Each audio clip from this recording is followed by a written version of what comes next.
Meeting new people is something every functioning person in society has to get used to doing, but there are some who can't even fathom the thought of doing so. For some, the idea of meeting a person can cause anxiety, worry, and even embarrassment well before the actual meeting. While this seems like a very unusual reaction, social anxiety is a common occurrence in our society. About 7% of our population in the US is suffering from some form of social anxiety disorder, making it one of the three most common disorders in the country.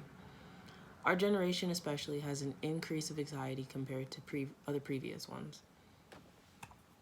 As someone who suffers from different forms of anxiety, I thought it would be good to inform you all on something that affects so many of us.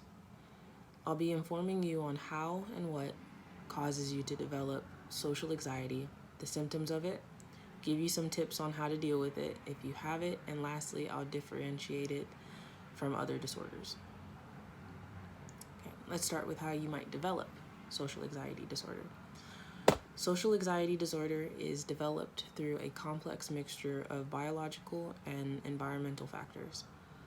Anxiety disorders often run through families and can therefore be inherited from previous generations. Environment can be a factor in developing a social anxiety disorder. Frequently experiencing an embarrassing situation or social encounter can cause you reluctant to experience it over time. So if you were bullied as a child, over time, the trauma of it can influence your thoughts on interacting with people.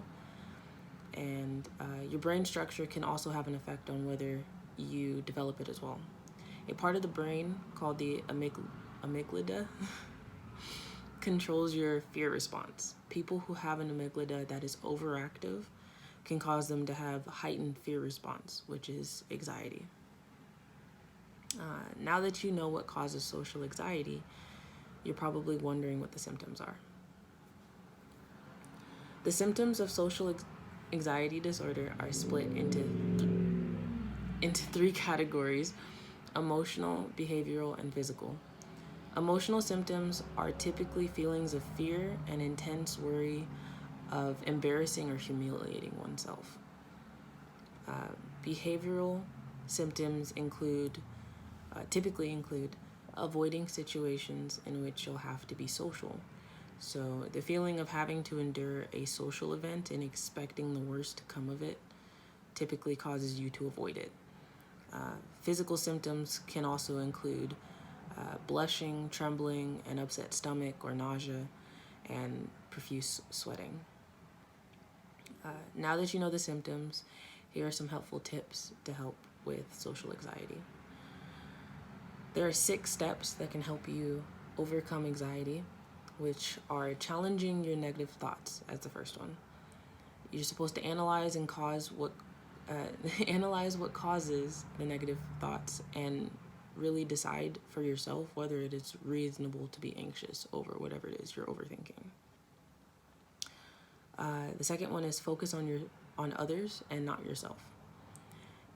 In social situations, you might feel that everyone is focused on you, which can increase your anxiety as you'll be paying more attention to what you say and do, and then it'll be a circle of really being focused on what it is that you're saying and doing and being nervous about it.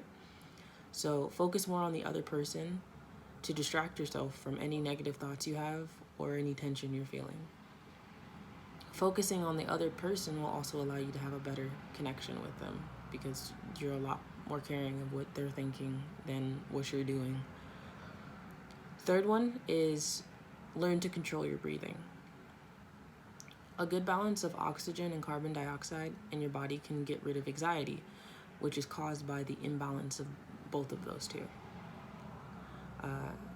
4 is face your fears, which is avoidance of the problem can make it worse. Take baby steps in approaching your issue with social interactions, and there's no need to shock yourself with overexposure. But avoiding it completely can make the situation worse because you won't know how to cope with it.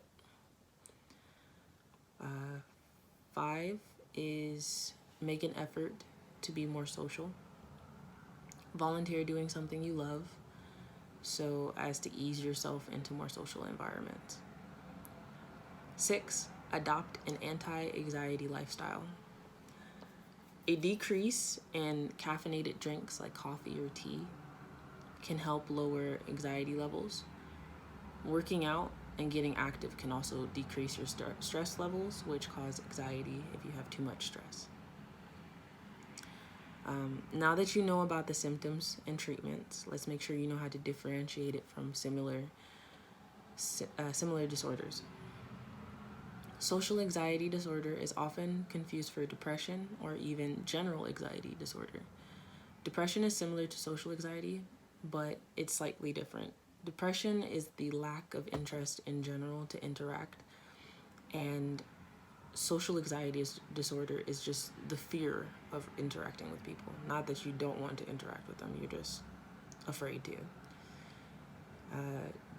General anxiety disorder is the persistent and excessive worry about multiple things.